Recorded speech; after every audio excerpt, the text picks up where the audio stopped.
परमेश्वर पिता, एक बार फिर हम तेरे चरणों में आते हैं, तेरे नाम को धन्यवाद देते हैं पिता परमेश्वर, खूबसूरत समय के लिए, फोन के लिए धन्यवाद देते हैं, तेरे प्रेम, तेरे अनुग्रह के लिए, तेरी क्षमा के लिए पिता परमेश्वर, जो तूने हमें दी है।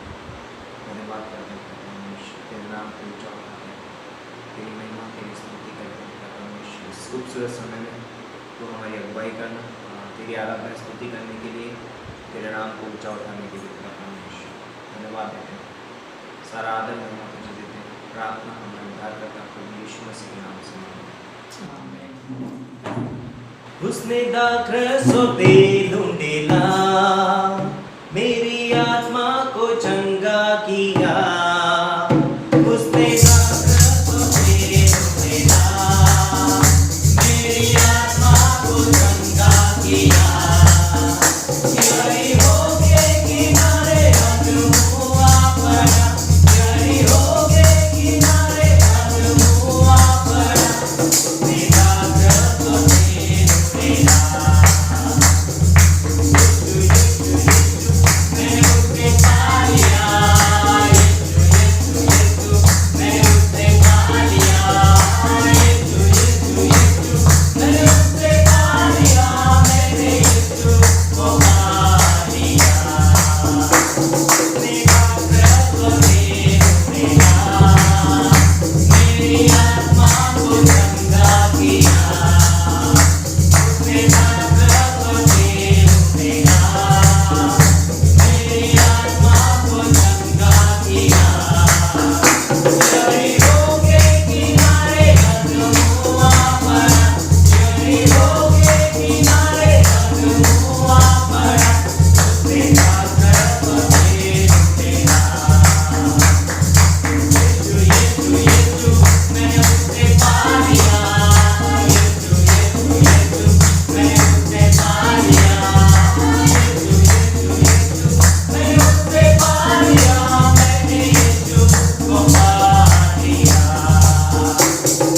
नाम की जय जय हो, यीशु नाम की जय जय हो, नाम की जय जय हो, यीशु नाम की जय जय हो।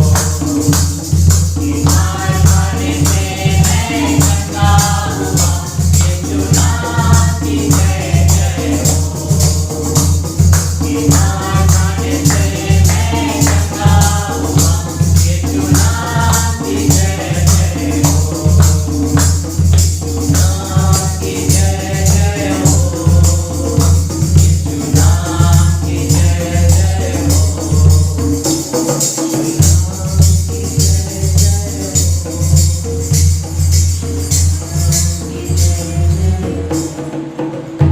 यस परमेश्वर, तेरे नाम की जय जयकार करते हैं, क्योंकि तू आराधना प्रशंसा की योग्य है परमेश्वर। धन्यवाद देते हैं पिता परमेश्वर, तेरे नाम को ऊंचा उठाते हैं पिता परमेश्वर।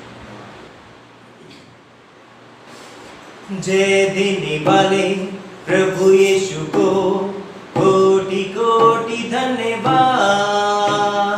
जीवन देने वाले प्रभु यीशु को जीवन भर धन्यवाद।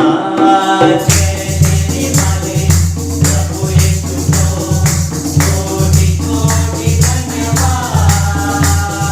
जीवन देने वाले प्रभु यीशु को जीवन भर धन्यवाद।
भरकर गाएंगे हालेलुया हालेलुया गाएंगे, आत्मा से भरकर गाएंगे।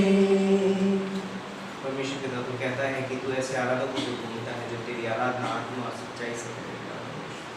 धन्यवाद देते हैं पिता परमेश्वर, हम उस आत्मा से करते हैं पिता परमेश्वर, तेरी आराधना तूने हमें वो आत्मा प्रदान की। धन्यवाद, हम आत्मा की अगुवाई में चल सके, आत्मा से परिपूर्ण हो सके पिता परमेश्वर, तेरी आराधना तेरे वचन सुनने के लिए धन्यवाद। सच्चाई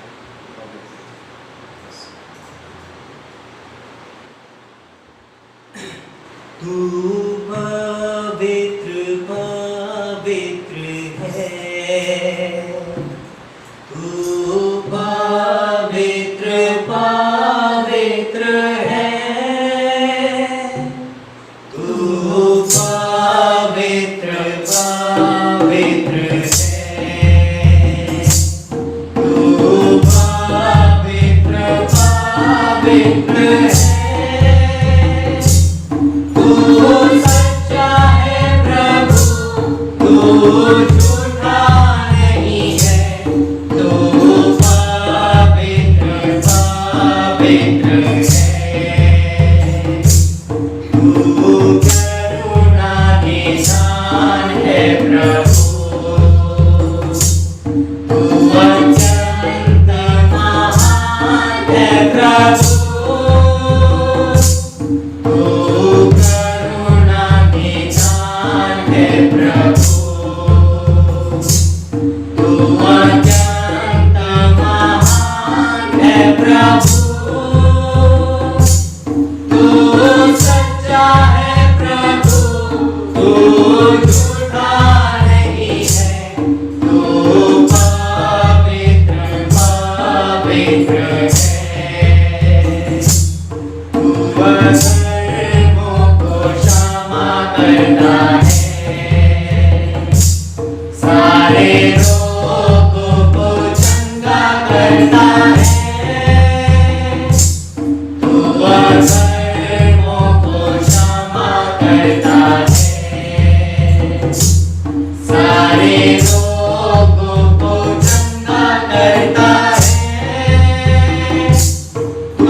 पवित्र हमारे महान जीवित परमेश्वर पिता, प्रभु हम आपका धन्यवाद करते हैं कि आप स्वर्गों के स्वर्ग में विराजमान प्रभु हो।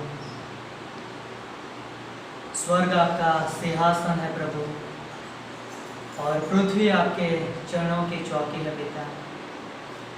लेकिन धन्यवाद हो पिता परमेश्वर कि आप ऊंचे पर विराजमान होने के बावजूद भी आप हमारे हृदय में रहते हो प्रभु।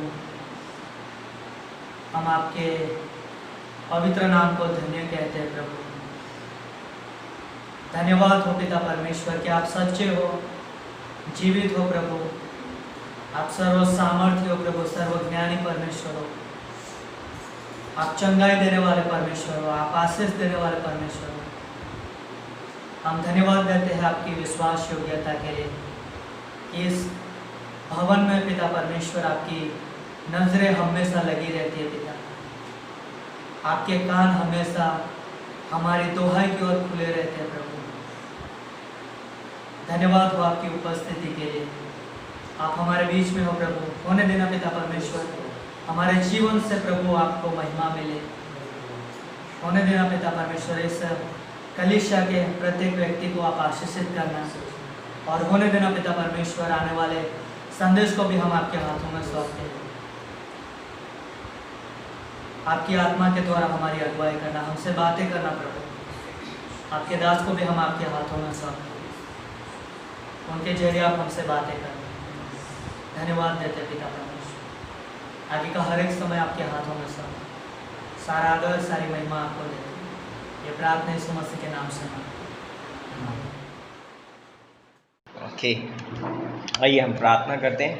उससे पहले हम वचन में जाएंगे और लूका का 7:42 पढ़ सकते हैं। पटाने को कुछ न रहा तो उसने दोनों को क्षमा कर दिया। बस इतना ही पढ़ दीजिए। जब उनके पास पटाने को कुछ नहीं रहा तो उसने दोनों को क्षमा कर दिया। हाँ, आइए हम प्रार्थना करते हैं।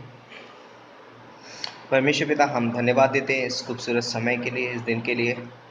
धन्यवाद करते हैं तेरे प्रेम, तेरे अनुग्रह के लिए, तेरी क्षमा के लिए पिता परमेश्वर, जो तूने हमें दी है पिता परमेश्वर।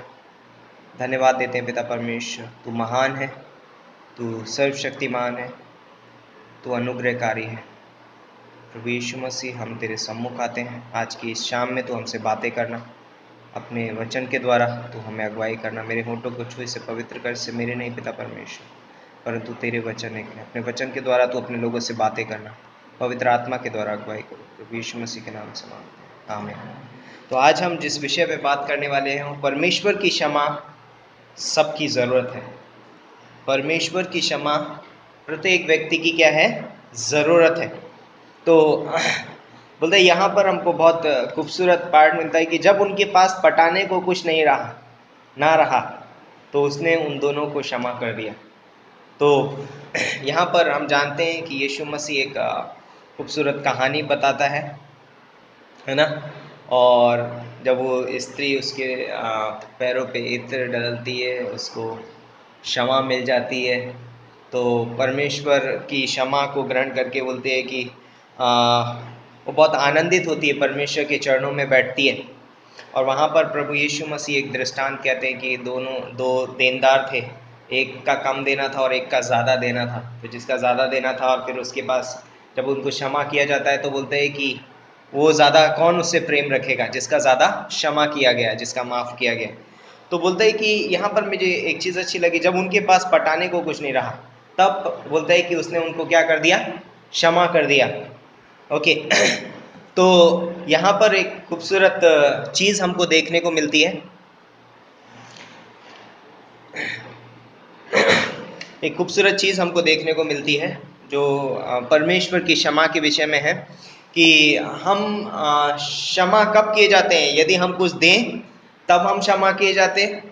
जैसे कुछ हमारे ऊपर कर्जा आ रहा है किसी का और हमने उसको भर दिया, तो हमने उसकी कीमत चुका दी। मीन्स अब सामने वाले का मुझसे कोई लेना देना नहीं है, मुझे उससे कोई मतलब नहीं है, क्योंकि मैंने उससे कर्जा लिया था और मैंने उसका कर्जा चुका दिया है। अब हमारे बीच में कोई रिलेशनशिप नहीं है, संबंध नहीं है। लेकिन यदि सपोज कीजिए, यदि आप किसी से कुछ लेते हैं या आप किसी के कर्जदार हैं और वो व्यक्ति बोलता है कि मैंने तुम्हारा सारा कर्जा क्या कर दिया है? माफ कर दिया है। वो व्यक्ति बोलता है कि वो जिसका क्षमा हुआ है वो जिंदगी भर उस व्यक्ति को भूलने नहीं पाएगा, और वो बोलेगा कि मेरा क्षमा हो गया, है ना। और वो रिश्ता उसके साथ उसका बन जाएगा। कैसा रिश्ता? वो उसके साथ उस प्रेम में गिर जाएगा शायद से, कि वो प्रेम करने लगेगा उससे, और उसके बारे में उसकी सोच बदल जाएगी। उसके बारे में वो बोलता है बहुत ऊपर तक जाएगा और उनका संबंध बहुत गहरा हो जाएगा। तो यहाँ पर प्रभु यीशु मसीह यही बोलता है कि जब उनके पास पटाने को कुछ नहीं रहा तो उसने उसको क्या कर दिया? क्षमा कर दिया। तो परमेश्वर की जो क्षमा है, क्षमा का अर्थ है वो कभी भी बोलता है कि पापों के दोष को दूर कर देता है। वो हमारे पापों के दोष को क्या कर देता है? हमेशा के लिए दूर कर देता है। और बोलता है कि वो हमारी गलतियों को कभी याद नहीं करता है।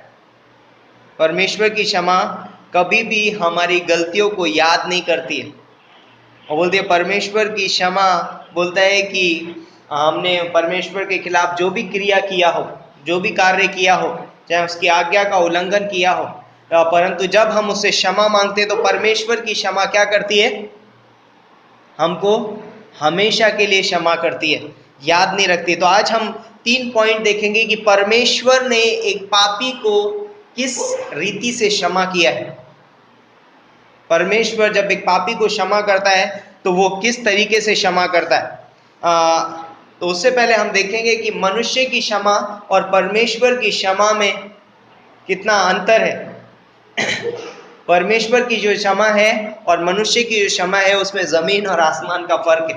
क्योंकि मनुष्य की जो क्षमा है वो क्या करती है, कैसे करता है अच्छा मनुष्य क्षमा। एक एग्जाम्पल के तौर पे अगर हम देखें तो पता है कब पता चलता है, जब हम मनुष्य की अगर क्षमा देखनी है तो दोबारा से वही गलती करके उसके पास चले जाओ, पता चल जाएगा कि वो उसने तुमको क्षमा किया है कि नहीं किया है। इवन बोलते हैं कि कई बार हम अपने मनुष्य की जो क्षमा है वो उसके शब्दों में होती है, उसके बोलते हैं कि उसके अंदरूनी रूप से बहुत कम लोग क्षमा कर पाते हैं मनुष्य की क्षमा, है ना। बहुत कम लोग बोलते हैं कि अंदरूनी रूप से क्षमा कर पाते, क्योंकि जब भी आप किसी के पास जाएंगे, आपने कुछ गलती किया है, आप दूसरी बार उसके पास वो गलती करके जाएंगे तो उस आपसे सबसे पहला सवाल पता है वो क्या कहेगा, तूने लास्ट टाइम भी यही किया था, मैंने तुझे क्षमा किया था लेकिन फिर तूने वही गलती किया, अब क्या करूं मैं, है ना। और बोलते हैं कि मनुष्य की जो क्षमा है वो शर्तों पर आधारित है। मनुष्य की क्षमा शर्तों पर आधारित है। मनुष्य की क्षमा क्या करती है, कभी भूलती नहीं है। मनुष्य की क्षमा गलतियों को कभी भूलती नहीं है।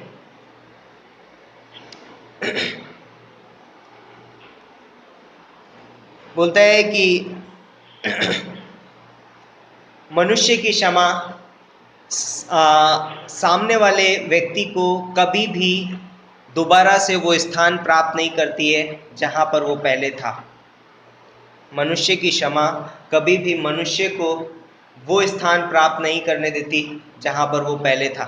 सपोज कीजिए हमारा रिलेशन बहुत स्ट्रांग है, मजबूत है, और बोलते हैं कि एक व्यक्ति से कुछ गलती हो जाती है और बोलता है कि जब मनुष्य बोलता है अच्छा ठीक है मैं तुम्हें क्षमा कर देता हूँ, लेकिन आज से मैं क्षमा कर रहा हूँ लेकिन तुम मेरे साथ नहीं रह सकते, हम एक साथ काम नहीं कर सकते, एक साथ हम स्थान में बैठ नहीं सकते, हम एक साथ संगति नहीं कर सकते। बोलता है कि नहीं हम ये नहीं कर सकते, मैं क्षमा कर रहा हूँ लेकिन ये नहीं कर सकते। लेकिन परमेश्वर बोलता है कि जब वो हमको क्षमा करता है तो उसकी क्षमा जो है बोलता है कि पुनर्स्थापन करती है। जो पद हमने खो दिया था वही पद उसने हमको दोबारा दिया। तो बोलता है कि मनुष्य की क्षमा कभी भी पद वापस नहीं लौटाती। अगला पॉइंट जो है बोलता है कभी भी बोलता है उसकी गलती के बाहर उसको नहीं देखता है। मनुष्य की क्षमा कभी भी उसकी गलती के बाहर उसको नहीं देखता है, हमेशा उस गलती में ही देखता रहता है। बस वो ये सोचता है कि दोबारा देखता हूं कि ऐसी गलती करेगा कि नहीं करेगा। क्षमा कर दिया है लेकिन उसकी गलती से बाहर उसको देख नहीं पा रहा है। चौथा पॉइंट बोलता है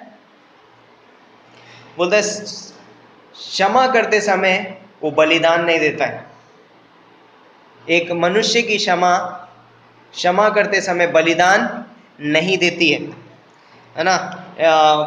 बोलते हैं कि जब क्षमा करना होता है तो क्षमा जो है, जो व्यक्ति दे रहा है और जो व्यक्ति ले रहा है उसमें बहुत फर्क है। क्षमा लेने वाले को, जिसको क्षमा ग्रहण करनी है, उसको कुछ नहीं करना है, लेकिन जो क्षमा कर रहा है, जिसको क्षमा देनी पड़ रही है, उसको वो सब कुछ करना पड़ता है जो सामने वाले व्यक्ति को भुगतना था। क्षमा उस तरीके की लाइक हम क्रूस के ऊपर जाते हैं तो हम क्या देखते हैं, यीशु मसीह की ताड़ना, यीशु मसीह का क्रूस पे चढ़ाया जाना, उसको कीले ठोकना, है ना। उसको बोलता है कि कीले ठोकना, उसके कोड़े मारना, उसके मुंह पे थूकना, उसकी दाढ़ी के बाल नोचना, ये सब कुछ उसने सहा। ये किसके लिए था? हमारे लिए। तो क्षमा देने के लिए उस व्यक्ति को वो झेलना होता है जो सामने वाले व्यक्ति को झेलना चाहिए था। लेकिन क्षमा करने के समय में क्या बोलता हूं, ओके मैं तुम्हारा स्थान लेता हूं। बलिदान लगता है क्षमा देने के लिए। यदि मैं बोलते हैं कि क्षमा देने के समय में जो क्षमा दे रहा है उसे बलिदान चुकाना पड़ता है, और इस दुनिया में मनुष्य कभी बलिदान नहीं देता है। हम कहते हैं बहुत बड़ी बड़ी बातें लेकिन हम बलिदान नहीं दे पाते हैं। तो अब हम जाएंगे कि परमेश्वर की क्षमा क्या है। परमेश्वर की क्षमा, कुछ पॉइंट्स हैं अगर आप लिखना चाहते हैं। परमेश्वर की क्षमा बोलती है कि वो हमारे पापों को दूर कर देता है हमसे। जब परमेश्वर हमें क्षमा करता है तो वो सिर्फ क्षमा नहीं करता परंतु हमारे अपराधों को हमसे दूर कर देता है। मैं एग्जांपल कैसे दूं, जैसे कि ये दो पेपर यदि एक साथ हैं तो आप दोनों को एक साथ देखोगे, है ना। आप ऐसा नहीं बोल सकते कि मैं इसमें देखूंगा, इसे नहीं देखूंगा। आप ना चाहते हुए भी इसको देखोगे क्योंकि ये दोनों एक साथ हैं। लेकिन अगर ये पेज यहां चला जाए तो आप अब किसको देखेंगे? सिर्फ इसको, क्योंकि ये वाला अब आपके सामने नहीं है, आपके सामने है ही नहीं जो पीछे है पेपर। तो परमेश्वर हमारे पापों को सिर्फ क्षमा नहीं करता है, हमारे पापों को हमसे दूर भी कर देता है ताकि वो उसको कभी देख ही ना सके।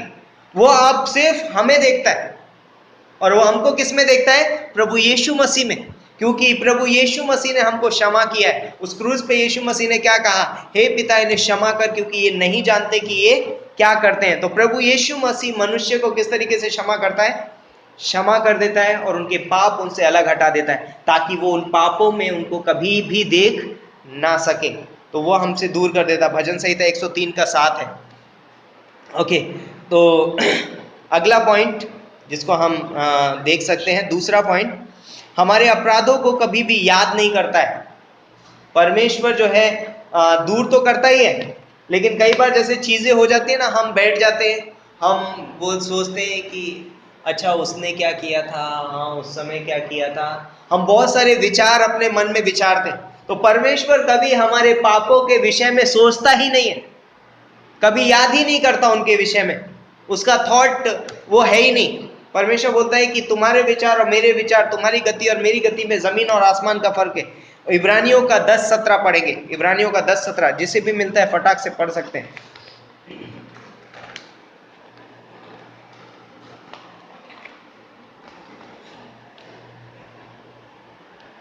फिर वो यह कहता है, मैं उनके पापों को और उनके अधर्म के कामों को फिर कभी स्मरण न करूंगा। यस, ये परमेश्वर की वाणी है। मैं उनके कामों को, उनके अपराधों को, उनके पापों को कभी फिर स्मरण नहीं करूंगा। ये परमेश्वर का काम है। लेकिन हम क्या करते हैं? हम याद रखते हैं। हम कभी भूलते नहीं दूसरों की गलती को, हम कभी उन अपराधों को कभी भूलते नहीं। लेकिन परमेश्वर क्या करता है? कभी हमारे पाप, हमारे अधर्म, हमारे अपराध कभी भी वो याद नहीं करता है, क्योंकि उसने हमको क्या किया है? क्षमा किया है। क्षमा जो है, परमेश्वर की क्षमा कभी भी हमारे अपराधों को याद नहीं रखती है। तीसरा पॉइंट बोलता है हमें उसी स्थान पर रखता है जहां से हम गिरे थे। परमेश्वर की क्षमा हमें वही स्थान प्रदान करती है जहां से हम गिरे थे, है ना। जब आदम ने पाप किया, उत्पत्ति के 3 अध्याय में सारे मनुष्य जाति गिर गए, है ना। सब ने पाप किया और परमेश्वर की महिमा से रहित हो गए। लेकिन परमेश्वर ने फिर से वही महिमा मनुष्य को दी प्रभु यीशु मसीह के द्वारा, और उसने उस क्रूस पे हमको क्षमा प्रदान किया है। और बोलता है कि जो भी यीशु मसीह पर विश्वास करता है वो नाश ना हो परंतु अनंत जीवन पाए। अनंत जीवन खो दिया था आदम ने पाप करने के कारण, इस मनुष्य ने खो दिया था। लेकिन जैसे ही वो प्रभु यीशु मसीह पर विश्वास करता है, यूहन्ना 3:16 के हिसाब से बोलता है उसको अनंत जीवन दोबारा से मिल जाता है। वो दोबारा से उसी स्थान में बैठा हुआ अपने आप को पाता है। बाइबल ये भी बोलती है कि हमें स्वर्गीय स्थानों में बिठाया गया है। हम परमेश्वर के पुत्र और पुत्रियां हैं, है ना। पाप के कारण आदम बोलता है कि अंधकार की शक्तियों के हाकिम का सरदार का बोलता है कि उसकी संतान बन गए हम सब, शैतान की संतान, है ना। जो लोग ने यीशु मसीह पर विश्वास नहीं किया है वो कौन है? अंधकार की हाकिम की संतान है। लेकिन जो लोग यीशु मसीह पर विश्वास कर लेते हैं वो फिर से मसीह के पुत्र और पुत्रियां बन जाते हैं, क्योंकि उनको क्षमा मिल जाती है। चौथा पॉइंट है, परमेश्वर हमें हमारे पापों में नहीं देखता है। 2 कुरिन्थियों का 5:17, परमेश्वर हमें हमारे पापों में कभी नहीं देखता है। परमेश्वर हमको क्या देखता है? अब जो मसीह यीशु में है वो नई सृष्टि है। जो मसीह यीशु में है वो नई सृष्टि है। पुरानी बातें बीत गई। परमेश्वर हमारे पापों को पुरानी बातें समझ के, बीती हुई बातें समझ के कभी याद नहीं रखता। वो हमें हमारे पापों में नहीं देखता है, परंतु हमें प्रभु यीशु मसीह में देखता है और हमें एक नई सृष्टि के रूप में देखता है। हमें पापों का या गलतियों का पुतले के रूप में नहीं देखता है, वो हमको नई सृष्टि के रूप में देखता है। ओके, कई बार हम अपने जीवन में हम दूसरों को क्या करते हैं? हम उनको उनके पापों के अनुसार, उनकी गलतियों के अनुसार उनको देखते हैं कि इसने ये गलती किया था, इसने ये पाप किया था, और हम उसके अनुसार उनको देखते हैं। लेकिन परमेश्वर हमको उस तरीके से नहीं देखता है। नंबर 5 बोलता है कि स्वयं का बलिदान दिया यीशु मसीह ने हमें क्षमा करने के लिए। यीशु मसीह ने हमें क्षमा करने के लिए स्वयं का बलिदान दिया। यस, बलिदान लगता है अपनी, बोलते हैं कि उन चीज़ों को, जिन चीज़ों को हमें झेलना था, वो यीशु मसीह ने अपने ऊपर लिया। तो छठा पॉइंट है, परमेश्वर की क्षमा हमें जीवन देती है। कुलुसियों का 2:13 पढ़ सकते हैं। परमेश्वर की क्षमा हमें जीवन देती है।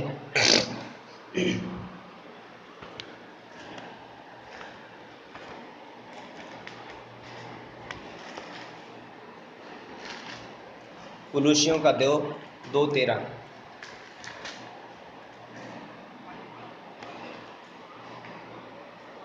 उसने तुम्हें भी और अपने अपराधों और अपने शरीर की खतना रहित दशा में मुर्दा थे उनके साथ जिलाया और हमारे सब अपराधों को क्षमा किया।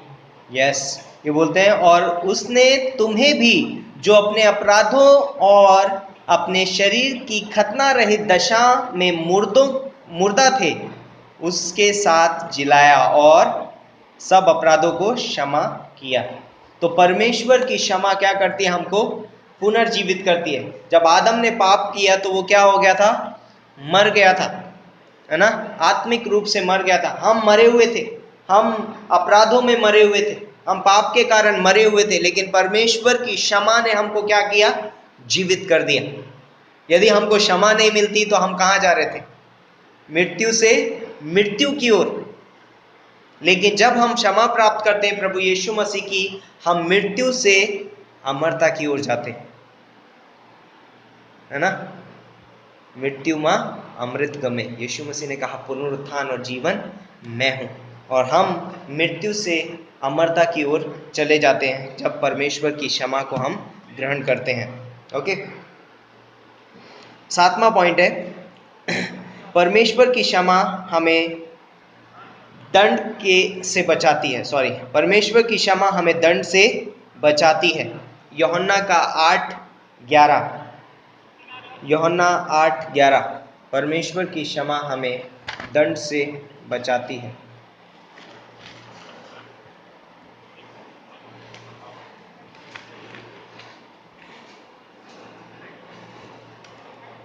उसने कहा, हे प्रभु, किसी ने नहीं।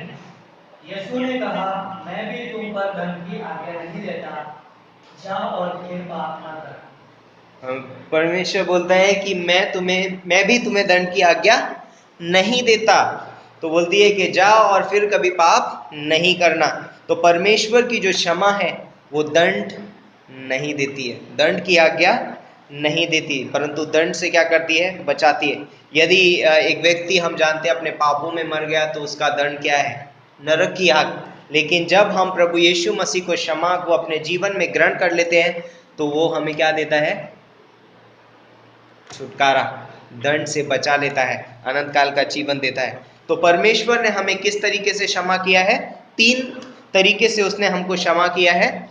स्पष्ट रूप से क्षमा किया उसने। कैसे? स्पष्ट रूप से हमको उसने क्षमा किया। ऐसा नहीं अच्छा हाँ ठीक है, हाँ माफ कर दिया, जाओ जाओ जाओ, ऐसा नहीं बोला।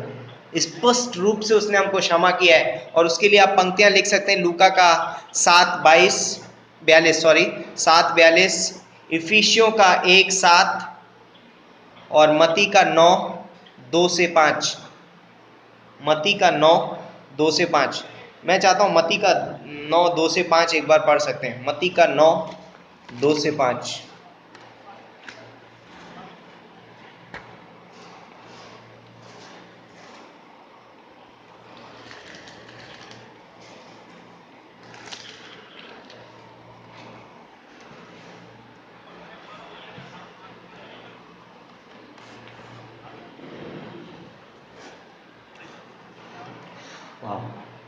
और देखो कई लोग एक झोले के मारे हुए को खाट पर रखकर उसके पास लाए। यीशु ने उनका विश्वास देखकर उस झोले के मारे हुए से कहा, हे पुत्र, ढांढस बांध, तेरे पाप क्षमा हुए।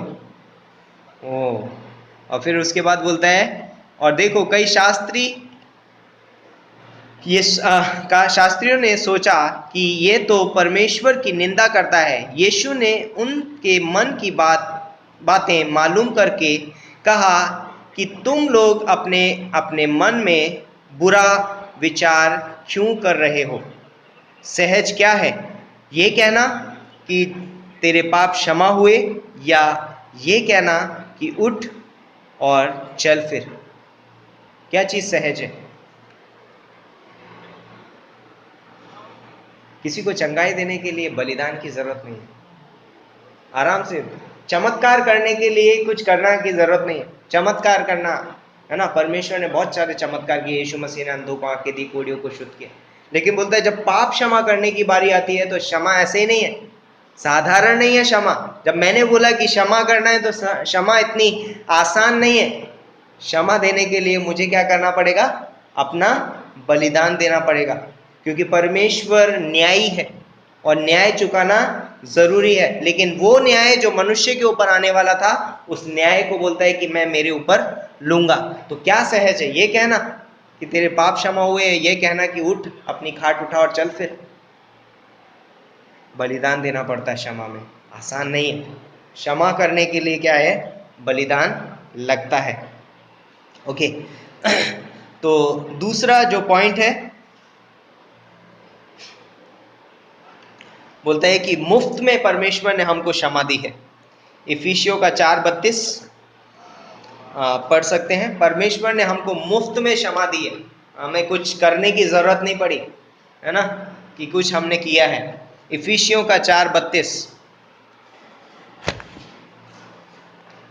और प्रेरितों का 13:38 और 39 निकाल सकते हैं एक जन।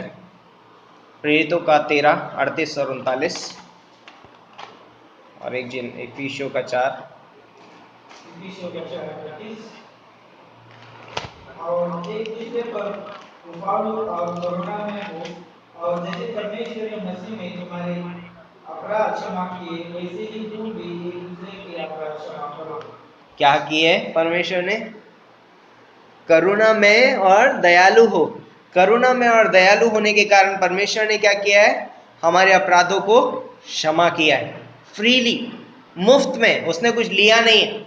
तो हमें भी एक दूसरे के अपराध को ऐसी ही क्षमा करना जरूरी है। प्रेरितों का 13:38 से 39।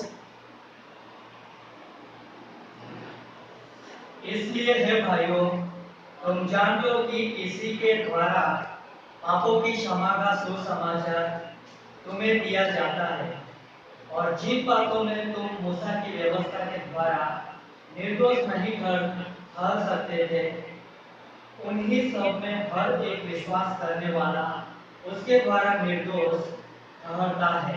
यस, व्यवस्था के द्वारा हम निर्दोष नहीं ठहर रहे थे, लेकिन उस यीशु मसीह के द्वारा, उसके बलिदान के द्वारा हम क्या हो रहे हैं? निर्दोष ठहरे। हमें फ्री में कुछ करने की जरूरत नहीं पड़ी। ये नहीं बोला कि तुम इतने बार उठक बैठक लगाओ, इतनी बार ये करना पड़ेगा, ये इतना ये करना पड़ेगा तुमको।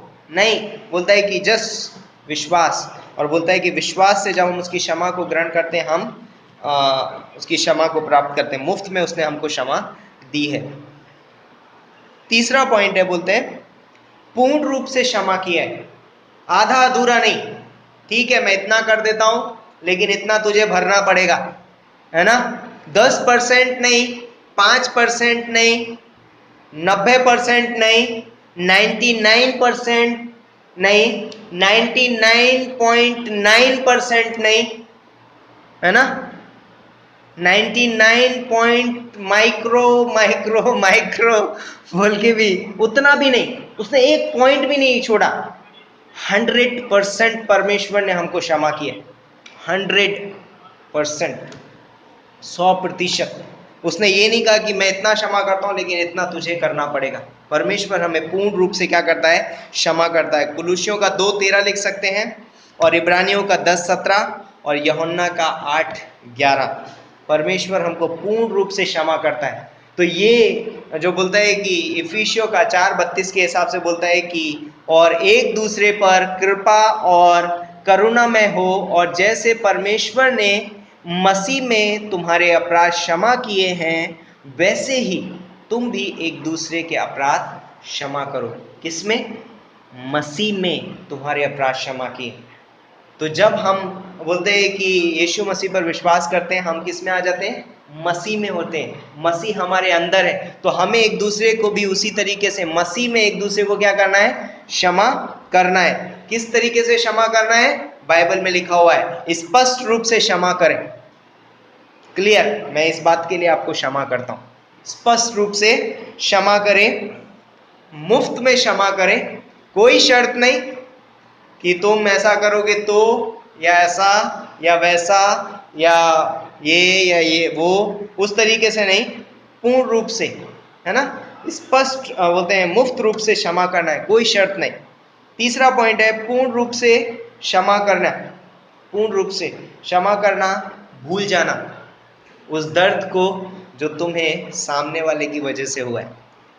यीशु मसीह को बहुत दर्द हुआ था क्रूस पे, है ना? बहुत दर्द, उसने वो पीड़ा को सहन किया था। किसकी वजह से? सामने वाले की वजह से। वो बोलता है कि हे पिता, इन्हें क्षमा कर, क्योंकि ये नहीं जानते ये क्या करते हैं। तो क्षमा करते समय बहुत पीड़ा होती है ना? क्योंकि किसी ने मेरे खिलाफ में कुछ किया है, मुझे बहुत दर्द दिया है, लेकिन जब मैं क्षमा कर रहा हूँ तो मैं उस पीड़ा को क्या करता हूँ? भूल जाता हूँ, जो मुझे पीड़ा हुई है, और मैं भूल करके उसको क्या करता हूँ? उसको क्षमा करता हूँ। और एक दूसरे के ऊपर बोलते हैं कृपा दृष्टि बनाए रखते हैं। तो हमें क्षमा करना है स्पष्ट रूप से, मुफ्त में, पूर्ण रूप से क्षमा करना ज़रूरी है, उन दर्दों को भूलते हुए जो उन्होंने हमें दिए हैं। तो प्रभु यीशु मसीह जैसे हमको क्षमा करता है, वैसे ही हमें एक दूसरे को क्षमा भी करना है। हमें उन बातों को याद नहीं करना है, हमें उन बातों में बने नहीं रहना है, लेकिन हमें क्या करना है? पूर्ण रूप से, मुफ्त में और स्पष्ट रूप से क्षमा करना है। आमीन। तो आइए हम प्रार्थना करते हैं। परमेश्वर पिता, हम धन्यवाद देते हैं इस खूबसूरत समय के लिए, इस दिन के लिए धन्यवाद देते हैं, तेरे प्रेम, तेरे अनुग्रह के लिए, तेरी दया के लिए पिता परमेश्वर। धन्यवाद देते हैं तेरी क्षमा के लिए जो तूने हमें दी है। धन्यवाद करते हैं, सारा आदर महिमा तुझे देते हैं पिता परमेश्वर। तू पवित्र है पिता परमेश्वर, तू सामर्थी है, तू दयालु है, तू क्षमा करने वाला परमेश्वर। धन्यवाद करते हैं, सारा आदर महिमा तुझे देते हैं। प्रार्थना हमारे उद्धारकर्ता प्रभु यीशु मसीह के नाम से मांगते हैं, आमीन।